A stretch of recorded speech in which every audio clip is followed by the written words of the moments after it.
Welcome, everyone, to our Tuesday webinar on client acquisition strategy. I am super excited today to be talking with Mark Howells with Dakota Ridge Marketing. Thank you, Mark, for setting up this live stream so I can shoot my mouth off for an hour. Absolutely. That's what I'm here for. Definitely. But no, in all seriousness, I'm super excited to be doing this with you today. When I talk to founders, probably the thing I hear most is, how do we get leads? We need more leads. We're just not able to. If we could get leads, we could, be doing better, right? And that's the hard part for the technical founders. And so today was exciting for me when you reached out to do this, because I think it's something that people struggle with, and really, really kind of you to be able to share this with the audience and kind of try and push them off in the right direction. So I want to give you a chance to introduce yourself, kind of who you are, what you do, and how you came to be in this MSP niche like some of us here. Yeah. So Mark Howells with Dakota Ridge Marketing, and been doing marketing actually now for 17 plus years, Wow. going from all different B2B, B2C, kind of run the full gambit, I'll say, of companies and everything under the sun. And it's been an end around kind of journey, I'll say, into the channel, where I started out in an accounting firm and they owned an MSP on the side. And so that's where I first saw kind of what it was to market for an MSP and for an IT company. And kind of, again, made a full end around back into the channel. So, yeah. Yeah, it's interesting how that works. I tell people a lot of the time, I feel like my career in managed services has been kind of a tumble down the stairs. And so it doesn't seem like anyone ends up here purposefully, but we're all glad we're here. And once you are immersed in this community, it's truly a great place to be. So Absolutely. Yeah. For those of you that don't know, I'm Jesse Miller. I'm the founder of Power PSA Consulting. We help MSPs build, scale, and profit from cybersecurity services specifically. And so, obviously saw there was a need in the industry for MSPs whose number one, clients were asking them for cybersecurity.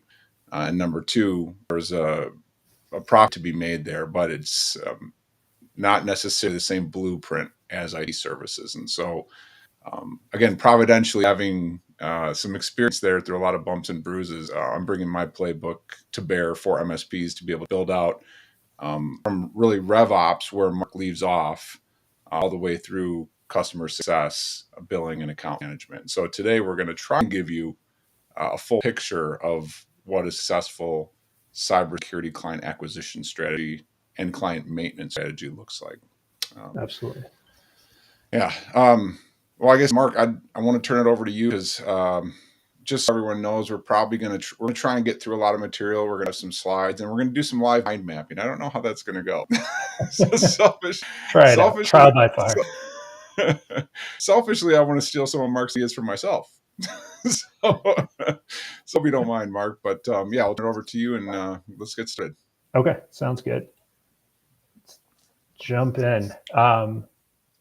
Yeah, so a couple just real quick housekeeping items that we put together is just, please feel free to ask questions via the chat on whatever platform you're on. And we'll definitely, I'll be going first and kind of going through, as Jesse said, the marketing side of it, and then he'll jump in on his side. But we want to ask questions and, answer questions, and we'll have probably some Q&A time at the end. And then I know Jesse and I talked about sending the recording out after. And I think we had also talked about, please DM us, feel free if you have questions after the fact. And also if you'd like that mind map that we're going to attempt to put together, we'd love to send that out. Yeah. So agenda wise, really just to go through these pieces, really we were thinking of this as, what could we do? What could we offer you guys if we were working inside your company, right? What would we come up with if you're saying, we need more clients, we need lead gen, what do we do now? So really going through kind of just one specific strategy front to back. As you see the pieces here, how do you get risk assessment leads, how to get them on the sales call, and then how to strategically handle those risk assessments, and of course how to convert them into monthly recurring revenue or just a paying client overall. So that's kind of the topic definition behind today. Mark, would you call that an offer magnet there? Yeah, definitely a lead magnet, okay. or offer, exactly. So that's where we're seeing as the risk assessment piece, and we see it in two forms. Just quickly to touch on that is either direct offers, meaning it's a call like a risk assessment, a consultation, something like that, or a supporting offer, something like a white paper, an ebook, et cetera, which is a little further away from obviously the sales call, but nurturing comes in there. So yeah, definitely. Got it.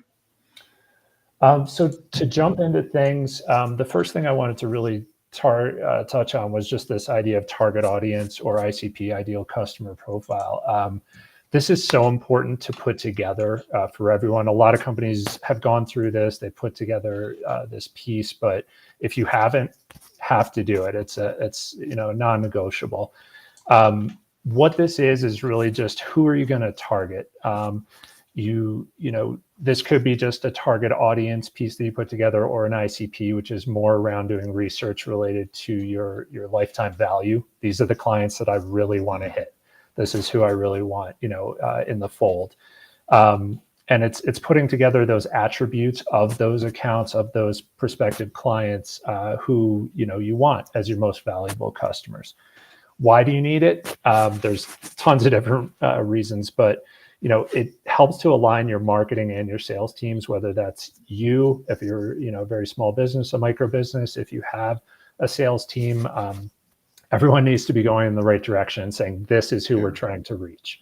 Did you have something, Jesse?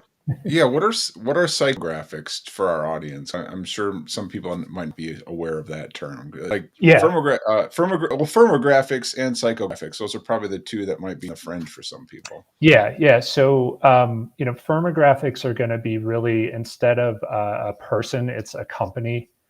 So you're looking at, things like company size, number of employees, the industry type, are they, public versus private, any other company characteristics. That's what firmographics are. So you definitely want to go through those and lay those out. Geographics, pretty straightforward. Am I targeting just, Florida, or am I targeting the US, whatever it may be. Demographics, you do want to, and this is where personas come in here, but got it. You want to get into, is there income and education, something like that, really more around the person and the occupation. Are we, certain decision makers? Are we just trying to talk to the C-suite? Are we talking to, a CISO, something like that? And then psychographics, to answer your question, is really about the pain points and the achievement points, as well as, being able to talk to their level, going through like, what are the values, what are the attitudes, the behaviors, what are their goals, what are their motivations, what are their frustrations. That's pretty much, to me, like the top one from a marketing perspective, just because that's where all the messaging comes in. So when you're doing messaging, whether it's on your website, on your, in this case, on the risk assessment landing page that we'll go through in a little bit, you need to have that messaging honed in with who you're talking to. This is one of the biggest sticking points that we see with our clients is they're talking technical and their clients don't understand. That's number one big piece there. So, that's what psychographics is in relation to that. Got it. So maybe something like psychographics would be understanding the particular acronyms and technical or industry speak for the client that you're going after, and phrasing your messaging in those types of terms. That could be definitely a part of it. It's getting a little more, honestly, touchy-feely with this stage, because you really want to hone into, and this is another kind of knowledge gap that I see between just marketing and companies is, I think there's a misunderstanding of how much psychology goes into you trying to market your business. There was I think it was a Harvard professor that said 95% of all purchase decisions are from psychology or subconscious, actually. Right. And so the psychographics gets into like, what are they really caring about? What are their motivations, their frustrations? And then out of that feed into your messaging. Got it. So looking at a firm's maybe core values or mission and vision statement, would that give us some insight into potentially psychographics of the people working there? It could, yes. Yeah, I think that's a good kind of, I'll say, step one, if you will. Right. We try to, when I'm showcasing this, we're kind of merging the company with the people, of course, and in a way, you can either separate them and say, here's our audience, and from a firmographic standpoint, and here's our personas who we're really trying to talk to. So I think you need to really look at both, because obviously we're B2B, but behind every company are just the people that make it up. Yeah. So. Yeah. Okay. Yep. So let's say the psychographics of someone could be that they like whitewater rafting. Could that be something? I guess if they're really, really into it, sure. Okay. Yeah. Their value is, to go whitewater rafting, every weekend and take time away from business. Sure. Awesome. That could be it. Yeah. Yeah. Or I guess motivation as to why they want to, have a good security posture is to keep their business continuity so they can keep whitewater rafting. How do they see the world? I've heard somebody say psychographics is like, how do they see the world? And that was always helped me kind of put that in its proper category when I'm thinking about it. Yep. No, I like it. Yeah. Yeah. From a marketing perspective, it's always to us, like, how are we going to achieve that conversion, those metrics, everything like that has to feed back to the messaging, which feeds back to what do they want to hear? What do they care about? Who are they? Right. Yeah. Okay. So. Moving on from this, once you guys have this put together, again, hopefully you've done something in relation to this. These are three different areas that I want to talk about from a kind of funnel or strategy perspective. Before I do this, I do want to make sure that, top right there, you see focused. Let's focus in on kind of the lower hanging fruit in this strategy. And this is not to say by any means that you shouldn't be doing marketing to educate people, because to me, from what I've seen, there's a huge knowledge gap between cybersecurity companies and their clients, which is hence why everyone has a job. But in this strategy, I want to focus in on people who have a pain point already.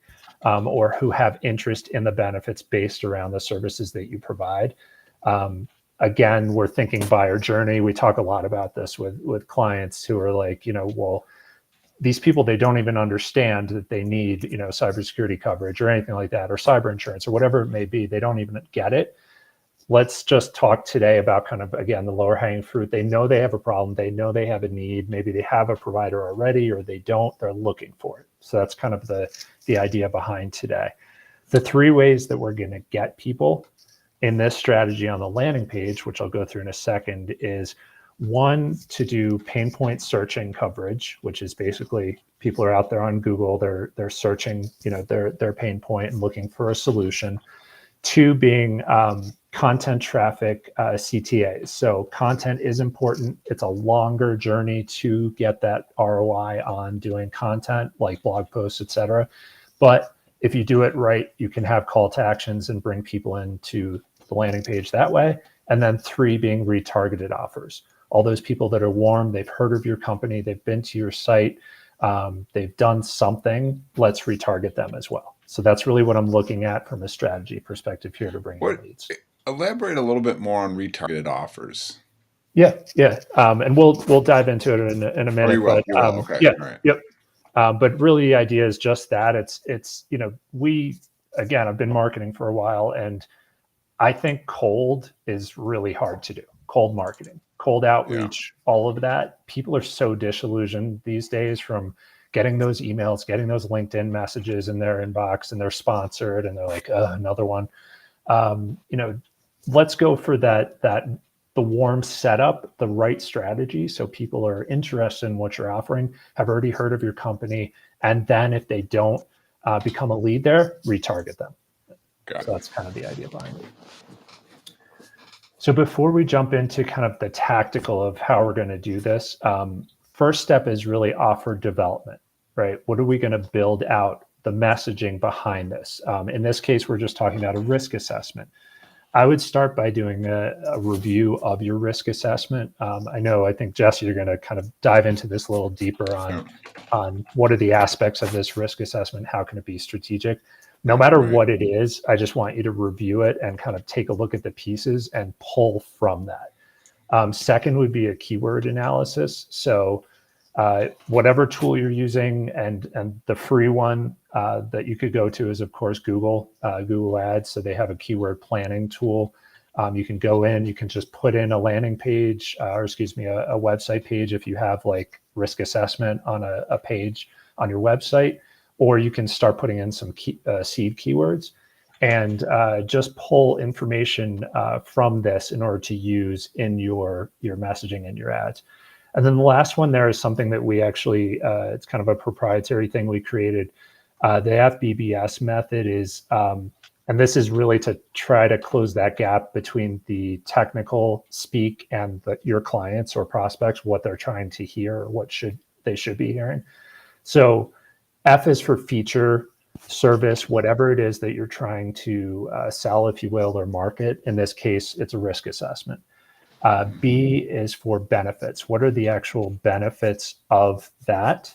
Which is normally where people stop. They say, okay, here's the service, here's the feature, here's the assessment, and these are the benefits of it. Done. You need to go further than that in the messaging and the marketing of this. So the second B is for business benefits. If you're talking to a small business owner, a C-suite, whatever it may be, they need to understand the outcomes of this rather than just what are the tangible benefits on day one. And then S is stories. As humans, we gravitate to stories about someone whitewater rafting and the amazing journey they had and everything like that. We gravitate to stories, to movies, everything like that. And so you need to convert that into a story, whether that's a case study, whether that's an example story of kind of what did this risk assessment lead to? That's when you're going to get the engagement. That's when you're going to get that excitement factor up about, oh, I want to do this thing. I need this risk assessment. Mm-hmm. And the next step after that is the landing page. And again, we're going through this to kind of showcase, here's a strategy you guys can put together to get more leads and clients. So once I have my offer developed, I want to create this landing page. Here's an example one on the right. It's a little small, but make sure the design and imagery are up to snuff. You don't want anyone trying to convert into a risk assessment going to this page and they're like, oh, geez, the branding here is horrible. The pictures are off. Use that messaging that we just developed from the previous step throughout. Counter those negatives and showcase the benefits of this, as we just talked about from the messaging, and really why do I do this? Why am I going to waste half an hour of my time on the phone with you? You've got to get through those benefits and get through the benefits and countering the negatives on this. Social proof, so important. People want to see that other people have done this. So if you have testimonials, quotes, a link to a case study, whatever it may be, of a client that went through the risk assessment, these were the findings, here are the outcomes, we're working with them now, something like that to showcase that. Repeat one call to action throughout the page. Don't have multiple call to actions of contact us and or you could do this or you could do that. Keep it simple and straightforward. And have a low barrier form. And what that means is, we've worked with clients who are like, set up a risk assessment, and then they have literally 10 different questions, 15 questions to prep for the call. Guess what? Each of those questions you ask is a barrier to entry. It's a barrier for that person to sign up for the call. So have a low barrier form. Multi-step forms is something you could look at in relation to that, though. Okay. Yeah, that's interesting. Just think about the low barrier. That's something that I stumbled upon with my web pages. Initially, I was asking for the chat for people to put in name and email, and I wasn't getting much at all. Now I don't even ask for a name. I'm saying, hey, just fire your question and somebody will get to you. Right. So and then you just ask them what their name is. And, so I found that gets better response, right? Because it's less steps and less info to give away. And it allows more of a immediate gratification, right? So absolutely. And it is, like with everything marketing, it's kind of a game. I'll say you play Yeah. of trying to test out and find the best thing, because they've shown Right. that limited, form with low barriers is good, but also is good is the multi-step form with 1 to 2 Mm-hmm. questions at a time, Mm-hmm. because Mm-hmm. gamification, people have already gone 2 steps. You know what? They're going to fill Right. out the rest. They want to Oh, that's a great complete it. point. There's kind of a Yeah. psychology piece there. Yeah. So, yeah. So once you've got that landing page together and built up, here we're back to our 3 kind of elements on the tactical side. So number 1, pain point searching. Put together a Google search campaign. Use the keyword planner. Find those top keywords. What we look for is high search volume, low competition, and low cost for the top of page position. And that's kind of and this totally depends on a ton of different variables, but that's really what we're looking for. Align the ads with the keywords, send the traffic to the landing page that you just built. One thing that a lot of people don't do is set up conversion tracking, and this is getting a little technical on this side of things, but basically you're seeing conversions through ads and saying, okay, yep, these people signed up for the risk assessment. But what you're also doing is technically showing Google, these are the people that we want. These are the people that have signed up and we're interested in for the call, and therefore optimize the campaigns for these people. And so it's kind of a nice little end around, if you will. And then last piece is just optimize as you go based on the search terms they're using. It's kind of a cool feature that if you haven't been in, set up your own Google Ads piece, you can actually see all the search terms that people are using to find your page. And you can say, nope, that's not a good one. Yes, that's a really good one, and kind of go through and optimize and use a red highlighter, if you will, going through all those. Second piece is the content traffic call to actions. So a lot of you may have a blog on your website already, have other content you're putting together. Make sure the topics are aligned with your offers. And this is something from a content strategy perspective I think a lot of people aren't doing, which is think about that offer when you're putting together your content, as opposed to kind of vice versa. So things like, topics could be how cybersecurity protects businesses from costly breaches, or how it helps businesses meet regulatory requirements, preventing IP theft, different things like that, leading into the risk assessment. And then this goes without saying, but make sure your SEO is on point, your imagery and CTAs are on point. Call to actions. Those are 3 things that it's, from a marketer's perspective, it's almost a little scary to see how many people are like, yeah, we're blogging, and it's just one big block of text. And it's not engaging, it's not drawing people in. There's no, again, imagery. The SEO behind it is horrible, so you're not getting found, and there's no call to actions. That's the most amazing thing to me. Your whole idea is to bring people to your site to view this content, showcase that thought leadership and that knowledge. And you're not saying, hey, you saw, all this information, why don't you now set up a risk assessment? So it's kind of a main piece there. I want to just one thing say ROI on this is longer, definitely. Like your pain point searching is going to be a much shorter ROI. That's why people, I think, kind of they feel like it's an evil must-have kind of need of the blogging side of things, but it takes so long. It is 5-6 months at least until you kind of really see that huge SEO uplift and start to get some risk assessments out of that. You can boost that through paid traffic. We do that sometimes. We set up a blog post kind of traffic push on Google to send more people over to that. So that's another option. Third piece is the retargeting. I know you asked about that earlier. We retarget through LinkedIn, and that's mainly just because we're working through small businesses a lot, and Google has 1,000 minimum per page. I think that's monthly visitors, which some small businesses don't have that kind of traffic level. So LinkedIn has a 300 minimum number of people who are going to in order to retarget to. So that's one thing. Just create an audience in LinkedIn. You basically set up a tag on your site, and it just tracks everyone going to your site or your different blog posts, and you can retarget and send ads to them.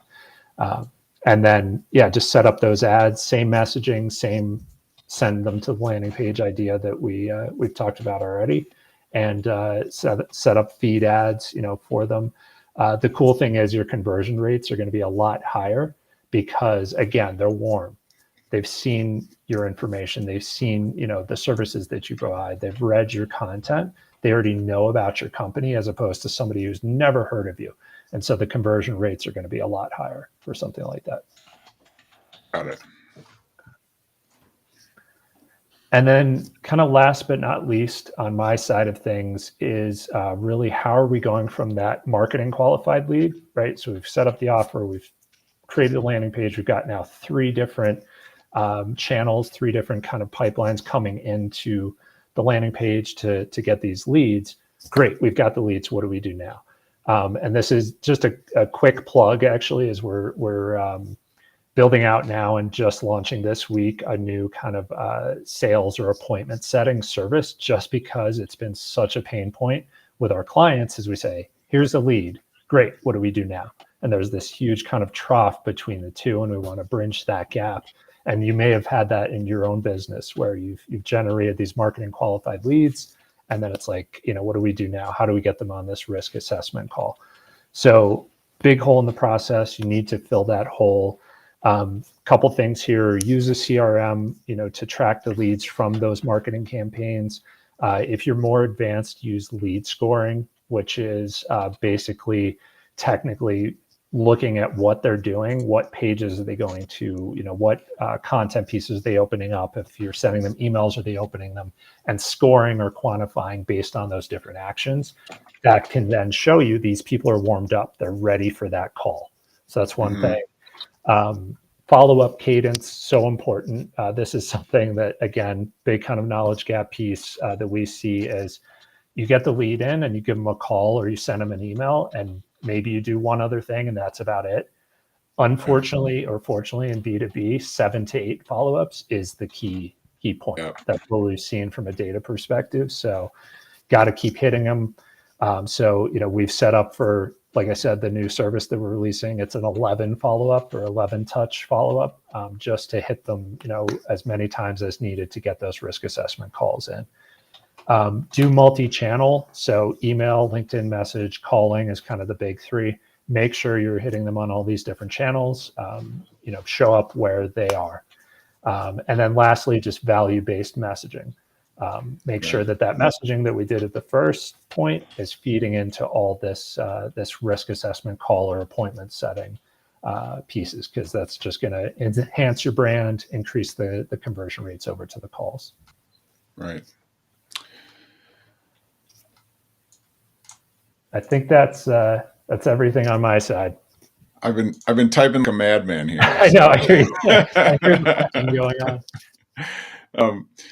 So I was doing that because I think this is some really great info, and I want to try and make sure that people have the ability to refer back to this. And like I said, when they reach out to us for this mind map, this can get them started, right? Mm-hmm. So I think maybe I'll share my screen here and I'll just go through this with you. Yep. And go through my notes, Professor, and you can you tell me if I've kind of got the gist of it here. So I'll go ahead and zoom in so people can see a little bit more. Let's see that.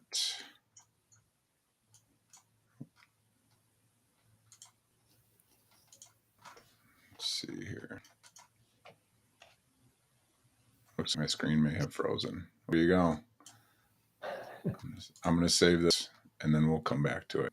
Okay. Hang on 1 second here.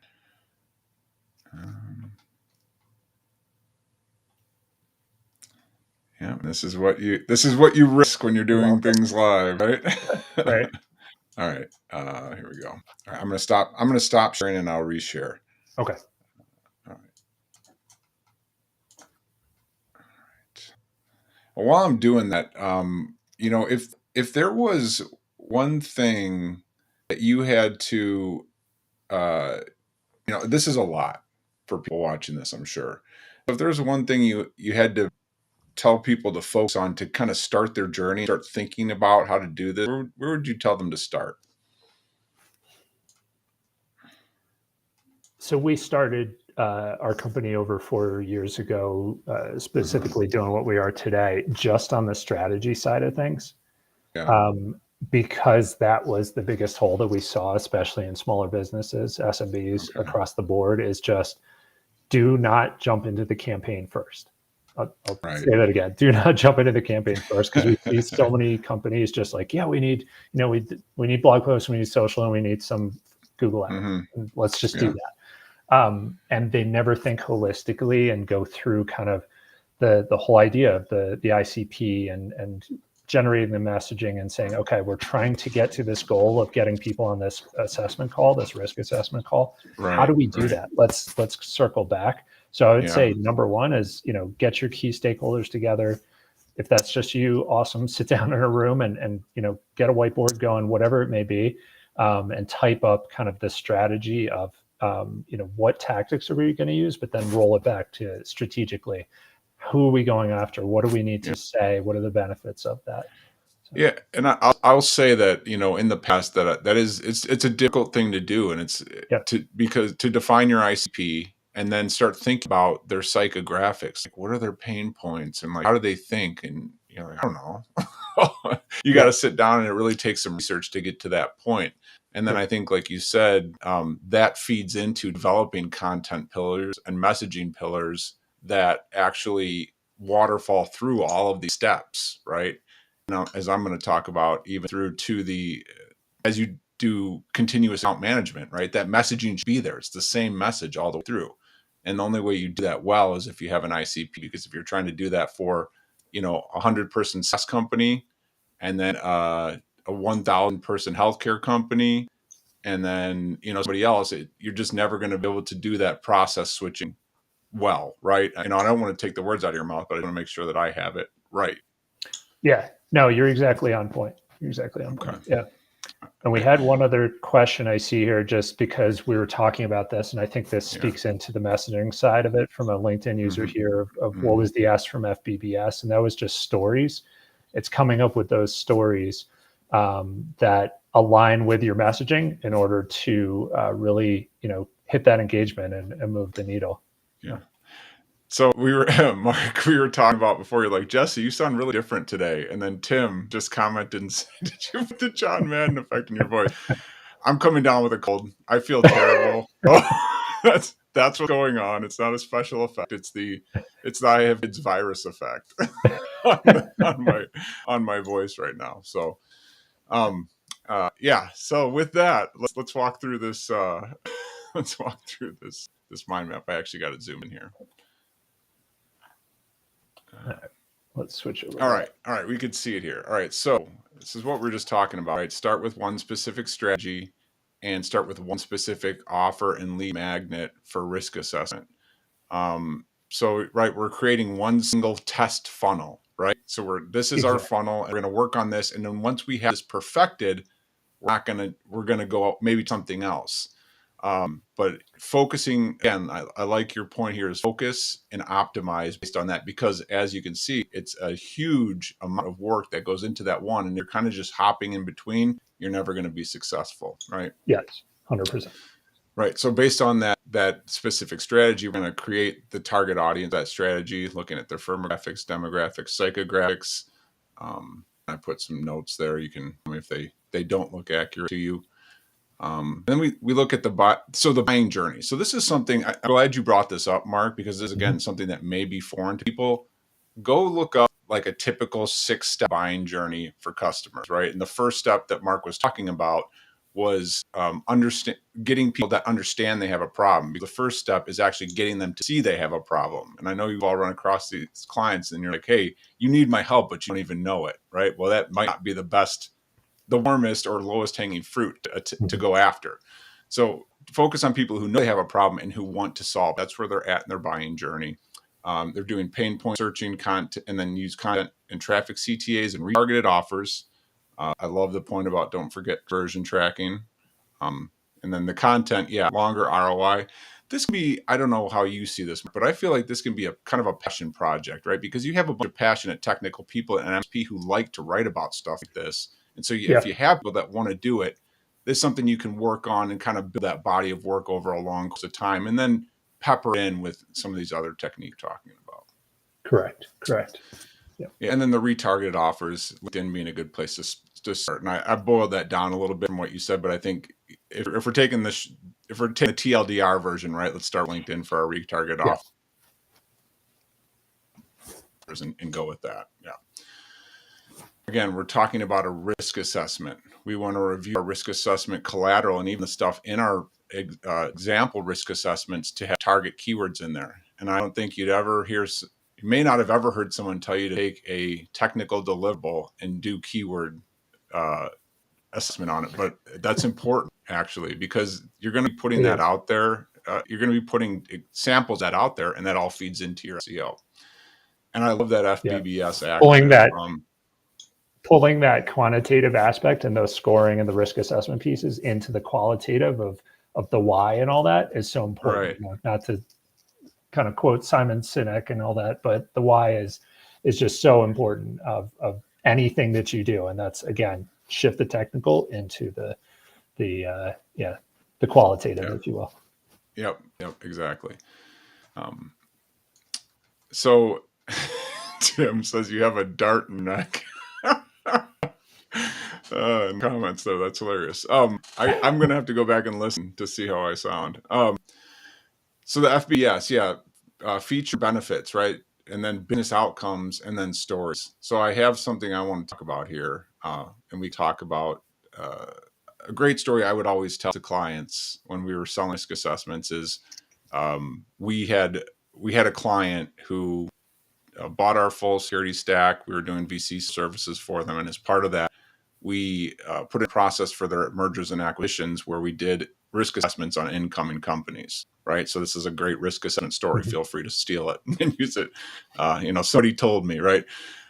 But one merger they were doing, we found some things that didn't look great. And so we said, hey, before you should connect these systems to your own, we really think you need to get all your stuff in place, and we need to get eyes on the network. Well, literally the next week they got hit with ransomware. And so if we had connected those systems to theirs, there could have been untold fallout in the network. But because we hadn't, and we had already shipped out their SASE laptops with the secure endpoints on them, they literally took all their old laptops, their old server, put them in the closet for the forensic team, connect up to the new network, flip their new laptops on, and we're up and working. The only fault that they had was that some data was leaked from the old company, but not from the parent, right? So it was just, they were out of work maybe 24 hours, the people that were in that office. So if that's not a great story for ransomware and or for a risk assessment, how it can help you foretell those events, I don't know what is. Yeah. So yeah. In any case, I wanted to drop it there. No, that's great. Yeah. And then, the landing page, just the design elements here, I think is great. I don't need to go over that, but I think that was super helpful, and I'll keep that in mind for me. I picked up some things as you were talking about that. And then from the MQL to risk assessment calls. And, I think people, I don't know if they've heard the term XOps or RevOps, but those are things you should look into. I mean, really, and what I'm going to talk about today, really full stack operations, and operations start with marketing. So much of us, I think, in a technical domain, think of operations as managing technical work or project work, professional services, things like that. But it's really an end-to-end discipline for the entire business. And so you'll hear terms now like RevOps, obviously SecOps and TechOps, but ML Ops for machine learning. You'll hear CS Ops for customer service. You'll hear FinOps for financial, which we're not going to get into all those today, but I would encourage you to start taking a broader approach to your operation. So I think with that, we can go to my few slides here, and I'll talk through kind of my thoughts on that. So, traditional operations I just talked about, right? We kind of have our department, they have their processes, and I've seen this in actually companies that are, have really good process initiatives, and they do process really well, but everyone does their process a little bit differently. And so that's what I call the spiral of silos, right? Where each department is in their silo, their processes, and they're doing things really well their own way. But when it comes to the customer's journey through the system, that's where we lose money. So you see here, this can really be anything. It doesn't have to be an MQL or an SQL. It could be a ticket coming into the system. It could be a client complaint. It could be a number of things. But for today we're going to focus on an MQL minute. So let's say an MQL comes in. You see it comes to the first silo, which is sales, right? So Mark was talking about it. You don't have a good follow-up cadence. You're not processing that out, and it's just kind of up to the person to go, remember, or maybe go look in the database. You're not keeping good metrics. Well, you're losing clients there. You have a leaky funnel there. So losing money, right? Because that MQL that you paid for, those search terms that you paid for are out the door. Because your win rates aren't what they should because you're not starting your process there. Same thing, then you go into engineering to get a quote. All right, well, sales, let's say sales did their process perfectly, right? We have a customer over there. Engineering then has to put the quote together, and maybe they don't have a good process handoff with sales. You know what? We'll say that, let's say sometimes we didn't get all the information from sales, right? So on a lead, or we don't have a process, or sales wasn't given the process, right? So again, there's go backs. We have to go, did you ask the customer this? No, I did get this. The quote process takes too long. And as we know, time kills all deals. You lose money there. Then it moves through to onboarding and implementation. You actually do get the deal through, right? But it's not focused on your ICP. So it's 3 different types of clients, 3 different types of onboardings, 3 different set of regulatory concerns, all hitting the implementation team at the same time. Well, that's just a recipe to piss a client off, right? Because you dropped something or you didn't do it the same way. And then you're starting the relationship off at a bad point. And then finally going into, service and account management, same thing happens, right? We have on the back end, the client mentions, well, hey, I'd like to get this done, or this, we have this initiative. Well, that never makes it back to sales. There isn't a proper follow-up process that circles back into an SQL at that point, right? And doing the same types of processes that we're doing, or we were doing for an initial deal coming in. And so all those things spin money out of the system, and they result in leaky funnels, razor the margins, firefighting, and client churn. Bottom line, you're always worrying about client churn because you don't have an organized line of sight of operations through the entire business. So that leads me to what flip side of that, when we get this right and we have an operations, a line of sight of operations on the next slide here, what I call the powerhouse of profit, right? And so we see here where a lead comes in, it comes to sales.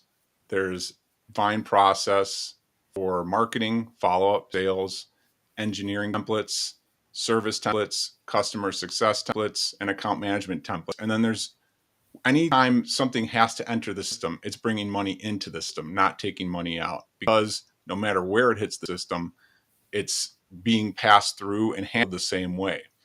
So that results in higher win rates, better margins because we're doing things the same way, additional services because when a customer mentions something, there's a predictable way to get it back through the system, get them a quote quickly, implement that, and just basically we're the flywheel concept. We're getting happier customers, better margins, better employees, and everyone's happy.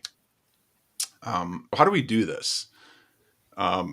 And Jesse, just a question in relation to this. Do you guide your clients to kind of update SOPs a lot, or how do they keep this going? Yeah, so let's look at that on the next page. Actually, that's kind of what, how do we do this? Everyone's like, yeah, it sounds great, Jesse. Well, how do we do this? Right. So I want to talk about just showing a couple templates that I've made for clients in the past. How do we do this for risk assessment? So the risk assessment playbook here, and you probably can't see it. So you'll see that there's a stepped process for, if you can zoom in, Mark. Okay. So we have assessment, review, and deliver. So the risk assessment comes in, okay? We have a clear defined process of how we deliver it for the type of customer, the ICP, every time. Here's how we run the scans. Here's the questions we ask in the interview. Here's the things to look out for in the regulatory piece. And that all flows through down, do you see it? I have circled here, the recommendation to solutions matrix. So this is a matrix of phrases or code words that correspond to offerings. In that matrix, there's a set of not just offerings, but those offerings water flowed through to processes for quote calculators. Who should be involved in quoting it? What products we can quote? All the things that we need to do to be able to deliver that quote in a very ubiquitous and modular manner while keeping it the same for everybody. No more piecemeal, right? And so you'll see here, we have a risk assessment that comes out with 78% high risk. We create strategic roadmap that has those phrases on there. Again, speaking in the client's terms, right, Mark, that Yes. make them understand, here's what we're doing. So we're not giving, so here's the miss I see all the time. You give them a risk assessment and it has all these controls on it. You're like, okay, you got to fix this. And they go, I have no idea what this means. Right. So we have our recommendations to solution matrix that has these code phrases that are client speak, right? Again, if we have a good ICP, we have it in technical jargon or industry jargon that they understand, right? And it goes on our roadmap, an easy to follow roadmap that says here, you need to do these things. Here's your journey to getting secure. Here's the easy button, right? And then those code phrases correspond then through to our internal matrix and our operations pieces that touch sales, that touch engineering, that touch support, and that touch our recurring account management or VCSO services. So I just wanted to point out here just a snippet from this post-meeting follow-up, right? Here's the changes you should make. Here's what the salesperson should do. And then here's the sales process, going back to your thing about following up, Mark. So this all has to be processed out and this all feeds into each other, right? And I want to point something out is using templated documentation for this. So all facets of the organization begin to solve the problems the same way, right? So I know people are going to have different jobs, but we want to have our documentation look the same. Here's the easy button. I love it. Yeah, but that's it. I mean, it really is the easy button, and it's not, it's easy for them. For us, that's why we get paid, is because it's a ton of stuff. But the difficult part of our job is to put it into that fashion for a client. Can you go to the next slide? I just want to talk about kind of the recurring piece once we get through. Okay, so now they've approved the risk assessment, approved those changes. Now we're in maintenance mode. And I will harp on this all the time, is you should always sell VCSO services with even your lowest package. One of those easy buttons should be VCSO services. And if you'll see the second bullet down there, retain CISO and cybersecurity personnel via MSSP. That's code word for pay for our SOC as a service and our CISO services, right? So that's included with every quote. But here then we have these recurring strategic reviews where, again, we have that roadmap. We're gamifying it for the client. We have a list of completed items showing them all the things that we've done. And we also show them performance management. We show them all the different tickets that have come into the SOC. We show them their Office 365 secure score, how that's going up over time. We talk with them about the admins in their environment. We talk about the things we've done. We talked about what we've seen and we've stopped. In this particular example, we had a bunch of phishing emails that resulted in somebody clicking on one, getting their computer infected, but our security team responded. Nobody even really knew about it, but we pointed that out to them in the performance management review. So that's why as we do this, we show value, we help push the security initiatives, and we talk about future planning to start generating then those SULs like you talked about, Mark, saying, okay, here's the things that we want to focus on for next year and that we have a budget for next year. And then that gets pushed back into our sales process and goes through the same rinse and repeat cycle.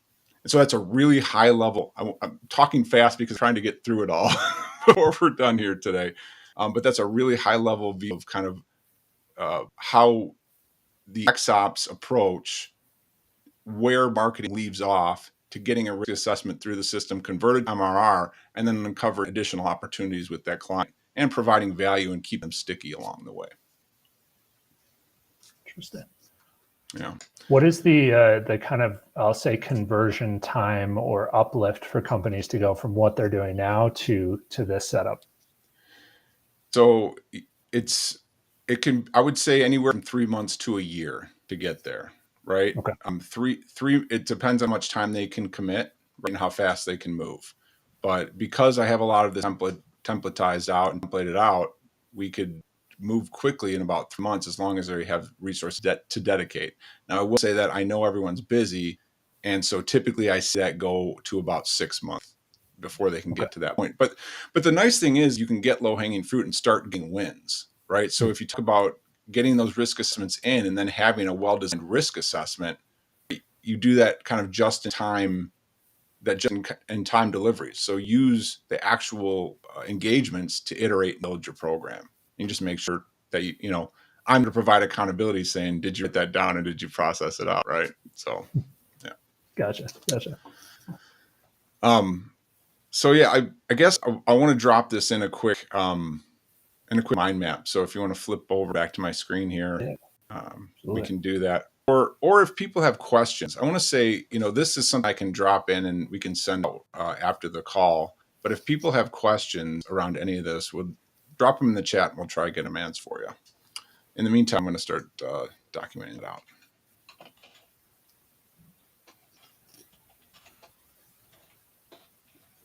So here, first we want to have our offer matrix.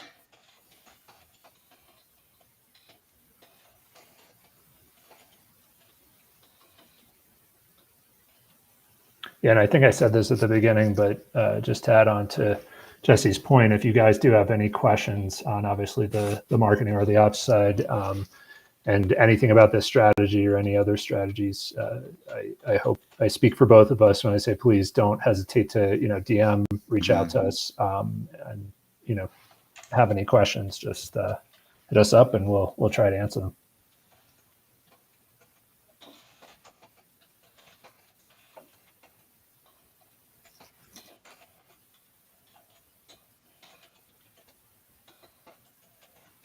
It's tough to type on a screen share on a live stream. Well, I'll tell you what, I don't need to sit here and have people watch me type, but I think I'll get this knocked out real quick, and then that way we can have it ready for people should they reach out. Mark, we can end a little bit early. Any other items you wanted to bring to people or any other tidbits? Just the idea that, marketing overall, a lot of people struggle with it, especially if you are on the technical side of things. There's obviously technical aspects to marketing, but the kind of more qualitative, more touchy-feely, as I said before, aspects of marketing, I think are really what in the cybersecurity or just IT realm as a whole is a big thing. It's something that is needed and something that we see as one of the biggest gaps. And so that's something that I would say, try to do that, try to take that step back. If you need outsourced help, there's people out there for you. But if you're trying to do this internally, just stop and try to shift that mindset over to thinking about who the clients are, what they're interested in, and trying to see it from that perspective. Take a look at your website, take a look at the offers you're putting together, and everything like that. And shift to that perspective and try to develop messaging and everything around that. Because that's honestly the biggest thing I see is companies on their site and on all their content, A, being too technical, and B, talking about themselves way too much as opposed to talking about who's reading it. So right. Yeah, that's smart. Yeah, and from my end, I think again, focus is your friend. And I know you said this, Mark, but having not only just a single ICP, but then a single offer magnet or lead magnet that you're focusing on, not abandoning that too quickly, right? So like you said, it could take months before you really start to see results. So, I've heard marketing is about consistency. And I think that is, don't get shiny object syndrome. We get it in tech all the time, but you really can't get it with marketing. And so that would maybe be my takeaway. Yeah, that's 100% true. And we always have to guide, I'll say nicely, our clients away from that kind of shiny object syndrome because, and I totally understand it. A lot of businesses that we work with are small businesses and they're looking at that, their costs and everything like that, totally understood. And they're saying, well, we're spending money on, working with you from a marketing perspective on the ad campaigns, on the ad budget side of things. Where's that ROI? And they want it yesterday. as Right. every business does, but realize that that scalability factor does take some time. It depends on the channels, and I was specifically talking about kind of the content side of things. Content CTAs on that kind of 6-month range. Normally, it's a lot shorter if you're willing to put a little budget behind it. So that's kind of the nice scalability factor there. But yeah, I would say that's exactly right, what you said. And I don't know if you want to answer this, but Yeah. yes, I replied, yeah, we'll make this. Anyone that wants the mind map that we put together, I'll go ahead and drop my thoughts in there, and then DM either myself or Mark, and we'll be happy to provide it to you. So sounds good. Jesse, thank you so much for having me. This has been great. yeah, absolutely. Thanks for putting this together, and yeah, thanks for sharing your wisdom with the channel here. Appreciate it, Mark. Absolutely. Everyone, thanks for tuning in, and we'll see you next time.